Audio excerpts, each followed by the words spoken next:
For the last 10 years, I spent growing different Airbnb companies and short-term rental companies. OPM, other people's money, right? Like that is the fastest way to scaling assets.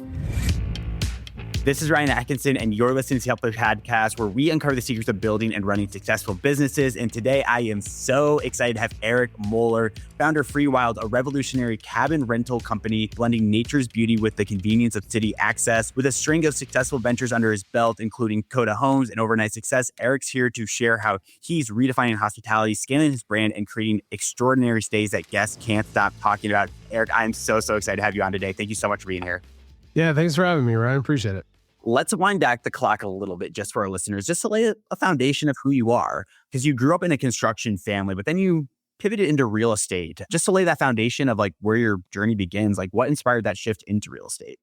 Yeah, so long story short, I was in high school given a book called Rich Dad, Poor Dad by Robert Kiyosaki. My high school teacher that I had at the time thought it was a great book for me to read. And once I dove into that, that was like the introduction for me to think outside of trading my hours for dollars and started focusing on really kind of just scaling personal wealth, family wealth, all of that. And because I have the background in construction and I was a carpenter for a little bit, that was just a natural path for me to get into flipping houses at the age of 18. So yeah, went from high school to buying my first property and flipping and figuring out the whole real estate and entrepreneur journey. Oh my God. Well, I want to ask about that. So you buy your first house at 18 and you're flipping it. So did you go to college for this, or were you just full-time flipping right after high school, essentially? No, I mean, I barely graduated high school. I barely graduated. That's why my teacher, Frank, who I'm still in touch with to today, gave me that book because he noticed that I was thinking outside of the box. I was asking questions about how to make money, all of this and all those things, but didn't really have any direction. He knew college, and I knew college was not for me at all, which most entrepreneurs have similar stories to that. So I read that book, graduated high school, went to school to get my real estate license at night as I was in the carpentry union. So I was working during the day as a carpenter, as an apprentice, and then studying for real estate at night. This was back in the day when they were giving subprime mortgages to anybody with a pulse, right? So I figured out how to leverage somebody else's credit. So I brought my dad in who had good credit. I leveraged his credit, got a mortgage. We bought the crappiest house on our block. I moved into the basement, and now I was working as a carpenter during the day and renovating the house at night. And we flipped it a few months later, made some money, and just kept doing it. As you said, it's building the foundation of what you're doing at Freewyld. Now, listeners, stay in tune for this because we are going to talk about that. Before we do that, though, I want to ask one more question about Rich Dad, Poor Dad, because I feel like an entrepreneurial mindset is something that you kind of have as a kid and like it's always being developed. But one quick takeaway for Rich Dad, Poor Dad that has like shaped your entrepreneurial mindset, I would love to hear that. You know, I think that's the biggest thing is the difference between buying assets and liabilities, focusing on scaling assets that will pay you while you're sleeping, while you're not working, right? Again, I grew up in a blue collar town, a blue collar family. So the only thing I knew about making money was working your butt off as long as possible. And you make more money, the more hours you work, right? And the better your skill set gets, the more your hourly rate goes up. But at the end of the day, you had to show up to work at the next day, put 8, 10, 12 hours in, 5, 6 days a week. And that's how you make your money. I didn't want to do that. Growing up in construction, it was very difficult. My dad had a concrete company on the weekends. So after school, I would work for that. During the weekends, I would have to lay concrete. So it was rough, man. So that was the biggest lesson was like, how do you buy assets and have those assets grow over time to pay you while you're sleeping? That was the biggest takeaway. Yeah. And all of this skill set that you're building and this mindset eventually leads to Freewyld. So let's talk a little bit more. How would you describe Freewyld for the listener? Because I want to really dive into like the short-term rental market and how you guys stand out and how other entrepreneurs can do that. But before we do that, what is Freewyld? Yeah, so Freewyld is a boutique hotel brand. We buy old cabin communities in nature locations that are 2 hours from big cities, metro areas, and we do a full renovation and we bring these up to modern standards, modern designs. So absolutely beautiful cabins in these beautiful, mountain towns and nature towns. And the whole concept of the brand is to inspire people through design, inspire people through beautiful nature, and then also create a space to help people disconnect from technology. So we have a part of our cabin that we call wild mode that encourages people to lock away their cell phones while they're at our properties and really just kind of be in the moment, be in nature and be present. Yeah, I love it. So it sounds like it's very like mindful, honestly, like experience, like going to these like beautifully designed houses, beautifully like designed experiences in a way, and then putting your phone away. So it sounds like it's really elevating that with a beautiful experience around you. Yeah, and look, not every traveler decides to do that. And, we're not an off grid cabin community either. So we're not forcing you into it, but we're encouraging you to take a moment, be present, be in the beautiful cabin that you just rented in nature and get some additional benefit from unplugging. So we call it disconnect to reconnect. I love it. Let's talk about the very first like community you guys are building up because I want to talk to the entrepreneurs that may be interested in like this short-term rental market. How did you guys identify the property or the location that you guys were going to go after? And let's talk about some of those next steps that you took once you did identify the property. Yeah, so we bought our first location in Idlewild, California. It's about a 2-hour northeast drive from San Diego and 2 hours from LA. It's a town that I just loved. As soon as I moved San Diego, I'm from Jersey originally. As soon as I moved San Diego, I found Idlewild. And I would go up there pretty much every other weekend to go hiking, rent Airbnbs, and just kind of be in nature. So there's pretty long, detailed story into how we came up with Freewyld. But during COVID, we were in Idlewild and I was building my vision, my dream. I'm a big believer in goal setting and vision setting. And as I was building out the vision of what I wanted to create with the company that is now called Freewyld, we stumbled across this property that was for sale. And just all the stars aligned. It was the perfect property, perfect town, perfect seller, and we aligned the perfect investor to come in and help us start this company, start this vision. So we took our time with it. We didn't rush into this. We took our time building the vision. I took the time to explain that vision and refine that vision for the investors that were around me. And then as soon as we bought our property, we took our time into really intentional design and reconstruction of the property. So yeah, that's been open now for a year, which has been amazing. It took us about, I don't know, a year and a half to do the designs, do the construction, open it up. But now it's just absolutely amazing. It's like guests are loving it. We're loving it. We're going to be expanding our property up there and adding 10 additional cabins. And now we're working on acquiring our second location. I want to ask, because you brought up the term investors, and some people might be like, oh, crap, like I don't want to have to deal with investors. Like, no way I want to do that.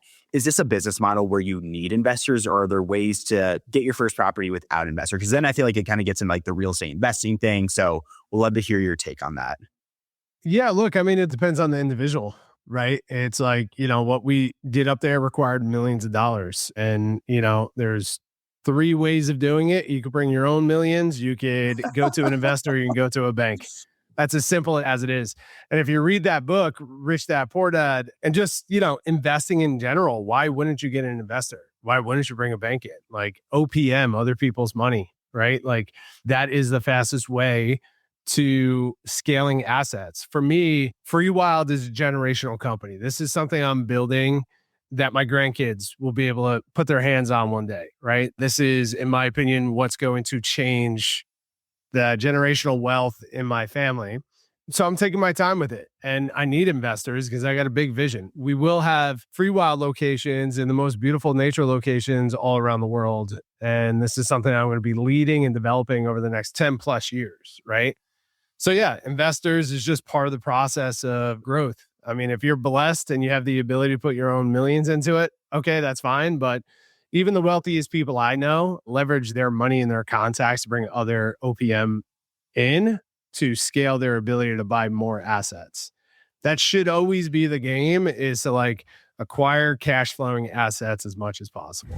This episode is brought to you by the UpUp Academy. If you're serious about launching your business, we invite you to join our exclusive program. Inside the UpUp Academy, you'll find over 11 courses, each led by real entrepreneurs actively building their own ventures.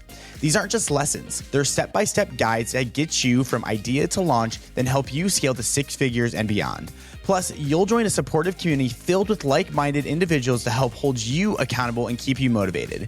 So if you're serious about launching your own business, start your 10-day free trial of the UpUp Academy by clicking the link below. I feel like in the entrepreneurial realm, there's always a lot of pressure of grow as quick as you can, grow as quick as you can, grow as quick as you can. We saw that a lot in like 2020 with companies that had like 100 employees doing like $100,000 in revenue. So I appreciate you guys being able to grow this mindfully.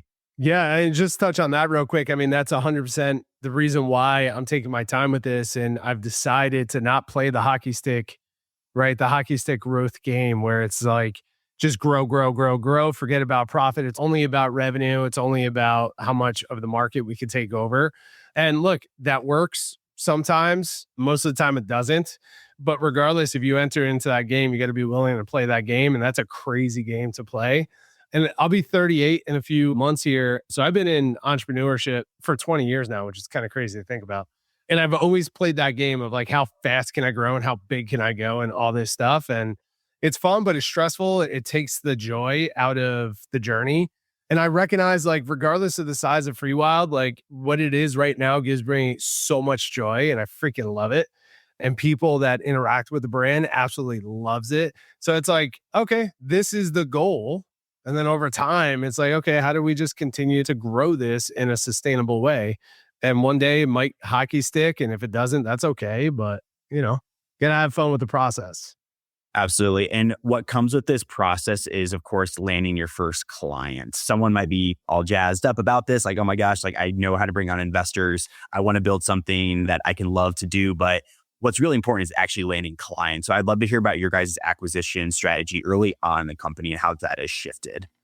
Yeah. So I have a background. We kind of skipped over from when I started flipping houses to how I got into this business here. For the last 10 years, I spent growing different Airbnb companies and short-term rental companies. So Airbnb is our number one traction channel, and we know how that model works. We understand the algorithms. We understand what guests are seeking, what they're looking for. We understand how to get our listings, to be at the top of the search engine.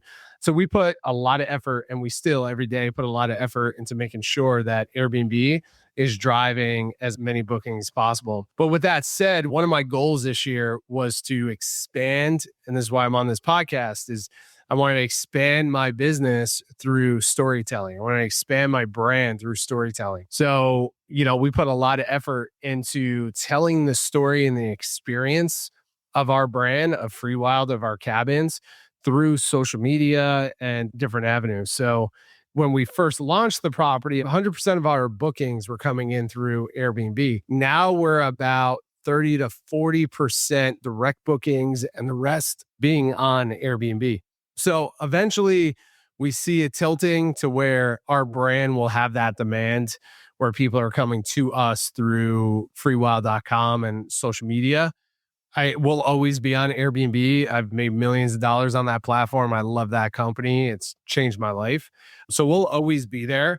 But yeah, what's switching now is, to me, what's most important is aligning with people that connect with the brand, right? And that's the whole thing. It's not, I used to be in the mindset of just like making money and just like renting to anybody. But now I think I've matured throughout the years and I'm focused on like serving the people that actually want to be at my properties, experiencing the brand and the ethos of what we're creating there. I love that because like it is great to have Airbnb to get clients and stuff. And my dad, he does like some Airbnb hosting. Obviously, that's how he gets all this stuff. But you guys have built out the full-fledged social media plan. Like I go to your website, like I look at your website, I'm like, I want to go here. Like this is built out so like beautifully here. I want to stick that social media part though, because people love talking about marketing. They love hearing about marketing on this podcast. You guys have built out like a very comprehensive like social media plan. And now it's starting to tilt where you're getting customers from social media.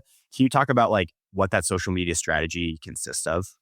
Yeah. So, and we're still redefining it and like constantly trying to figure out where's our path, right? So, like, one of the first things that I notice on social media is that most people just repeat what they see that's out there. And a lot of products and a lot of companies just have the same type of content that's out there. And it's coming from a place of how do I get more views, right? How do I get more views and followers?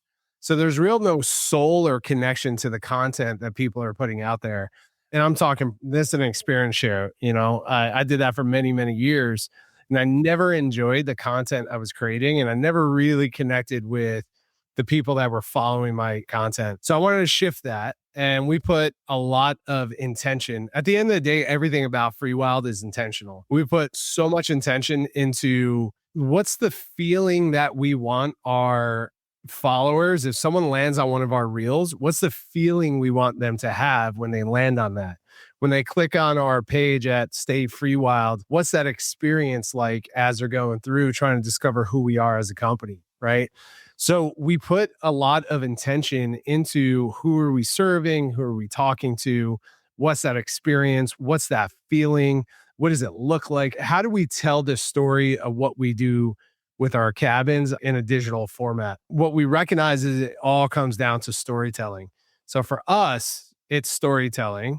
Doesn't mean that that's for everybody else. But I think the biggest takeaway for entrepreneurs trying to figure out their path in social media and just marketing in general, it's like you have to understand who you're serving. You have to understand the experience you want them to have as they interact with your media. And then it has to be authentic. It has to come from a place of interest and curiosity and excitement. I fell in that game for a long time of like, follow me and I'll teach you 5 ways of making money on Airbnb. And it's like, look, if that's you and your business and you're excited about that and you're passionate about coaching and you're passionate about all of that, like that'll come out in your content. I wasn't passionate about it. Right. And it never really grew and never really had the impact. And I always struggled with creating that content. Now you go to our Instagram page, it's freaking awesome, man. We're just having so much fun creating content, aligning with influencers and content creators to create more content. And so, yeah, we're just having fun with the process. Yeah, absolutely. And I feel like it all comes down to the process. But a question that I love that always just comes up when people talk about like, oh, we're having so much fun, like we're being authentic, is like you have to build a culture that allows for that as well, like from within to where it is fun, where it is authentic. What has been like mindful steps you've taken to like build a culture with Freewyld that can come off on Instagram as authentic, as fun, that you go to your website, it's like, oh, this is a brand I want to work with? Yeah, I mean, that's a great question. We're hiring a lot of people for the company right now. So we're constantly, I'm talking to so many different people that are applying for different positions. We have to talk about this a lot. And this is the end of the year. So I have a process where I go through my goal setting and reflections and all that stuff. And, I looked back at when I was creating the vision of Freewyld, and it's all the same stuff. That was just me by myself in my head, writing all these ideas down in my journal and like creating this process. And it's all about like, if you create something from your heart, if you create something for yourself that you're looking for, that you're truly passionate about solving a problem for somebody, and you get really clear on who you are as a company and who you're not as a company, you're just going to attract in more and more people that align with your values and your vision, right? So I literally just finished a call with our team and some of our clients. We have another part of our business called Foundry. That's a service side of the business.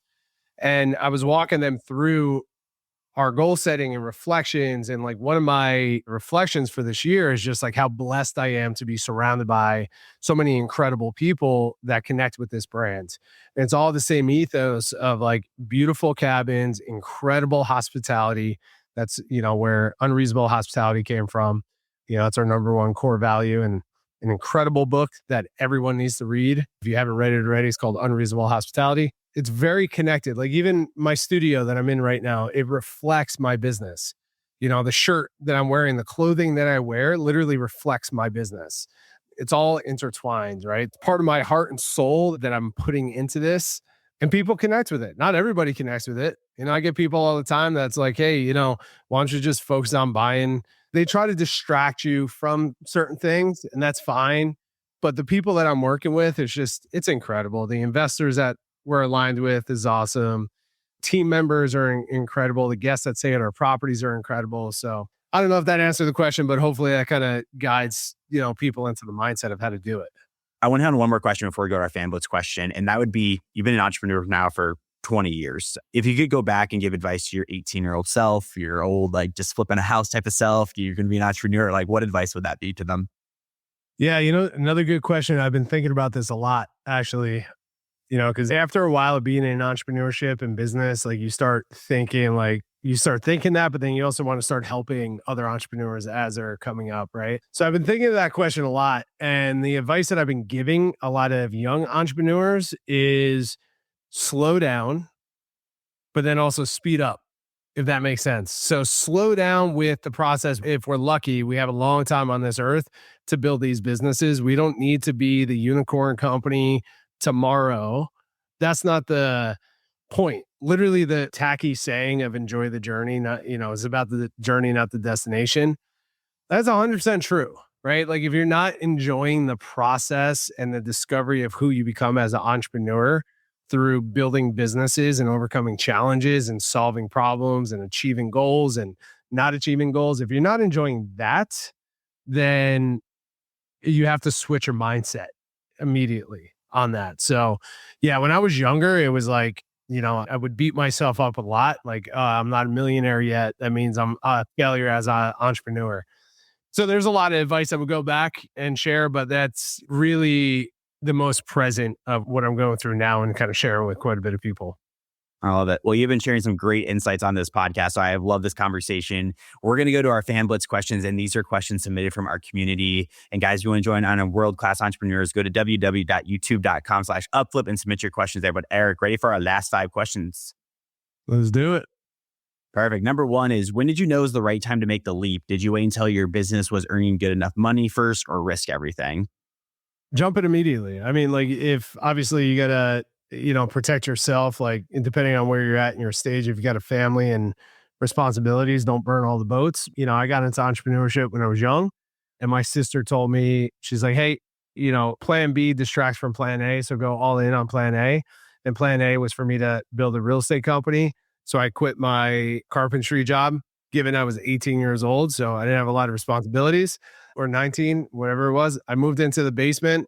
And for about a year and a half, I was living in different basements of the houses I was working on and flipping, right? So it's like, if you believe in yourself, you believe in your vision, and it's a real vision that's solving real problems, bringing real value to the world, and you can see yourself dedicating 100% of your efforts and identity to it, go all in, but make sure that you're not, just go all in. That's what I gotta say. No, that's really good. There's a mantra in the entrepreneur community of like, belief becomes before results. You got to believe before you actually get the results that you can. Oh, you have to. Number 2, what's the biggest purchase you've ever made? Dude, I don't buy a lot of stuff. I'm not a consumer. I spend most of my money.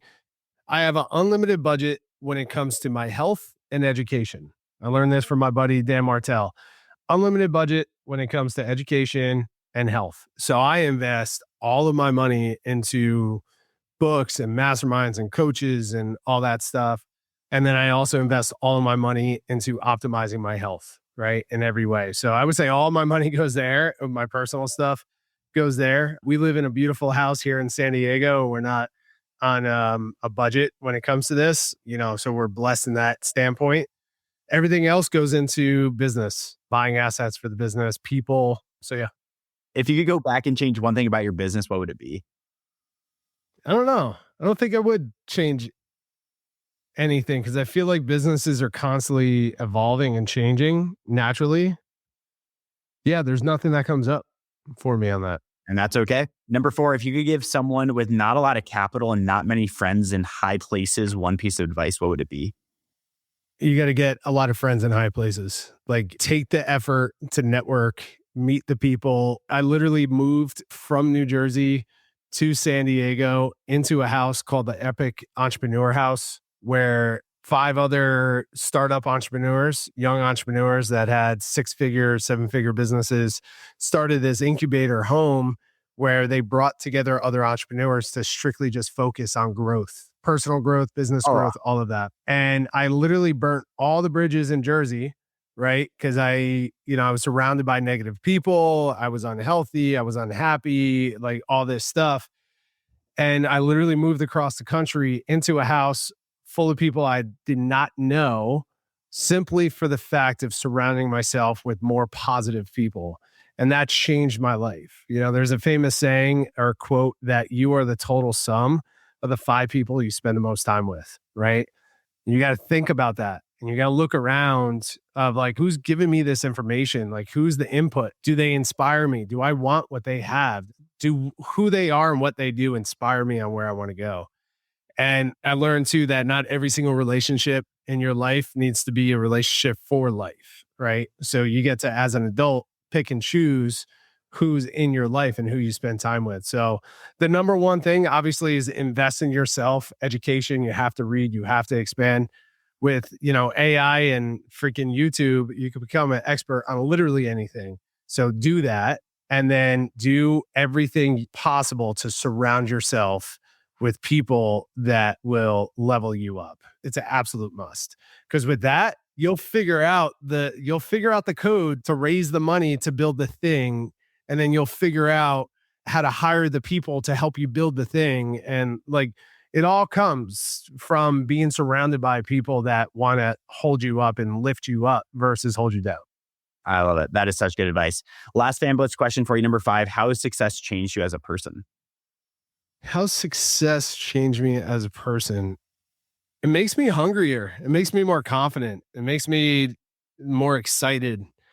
Yeah, once you start succeeding at things that you thought was impossible, I think it could either take you one or two ways. It either humbles you and excites you and makes you want to go after more, or builds and feeds your ego, which is what we as humans should always be like trying to get away from, is building the ego. And we should be more humble through the process. But I'm freaking hungry, man. Like, this year was the best year I've ever had in business in all 20 years. I've never been so confident in what I'm doing, what I'm building, and the people around me. And all I want to do is just like continue to understand like what's that next level for me to unlock. And not money wise, the money will come, but it's me, like, what can I take on? How can I be a better leader? How can I be a better husband? How can I be a better CEO? All of that. So yeah, success should freaking fire you up, man, to like just keep just stay on track and just keep getting hungry. I love it. Well, this conversation has fired me up, Eric. You've been the absolute man. If someone's like, oh my gosh, I actually want to check out Freewyld and learn a little bit more about Eric, where can they connect with you and learn more about you? Yeah. So freewyld.com. We spell it with a Y. So FREEWYLD.com. Instagram is where we spend a lot of time telling the story. So it's Stay Freewyld. And then if you want to get in touch with me personally on LinkedIn, Eric D. Moeller is the best place. Everyone, that was an amazing episode with Eric. I was so happy to talk with them, what they're doing over at Freewyld. I think they have some amazing branding and a great marketing scheme. So definitely go give them a check. 3 quick takeaways for you. Number 1, leverage other people's money when getting started. Eric brought on investors, but he's leveraging what he called OPM, other people's money. If you guys are looking to get started with the short-term rental market, definitely leverage other people's money. 2, leverage social media as well. That is how Eric stands out against the competition. And he discussed how the leverage from everything coming from Airbnb has now flipped to a lot coming from social media. So you would definitely want to have an omni-channel approach to getting customers. Number 3, find something you love and be intentional about it. Eric spoke very passionately about what they're building and how like this whole personality is like coming out with Freewyld, how like the shirt he wears, the studio he builds is like truly Freewyld to a T. I think it's super important to build a brand that fits in with your personality and something that you love. Amazing episode. And if you love this episode, don't forget to leave us a review. Your reviews help us reach more aspiring entrepreneurs just like you. Our goal is simple: to inspire and equip you on your entrepreneurial journey. Thank you everyone for listening. I love it. Thank you so much, Eric, for being here. Thank you.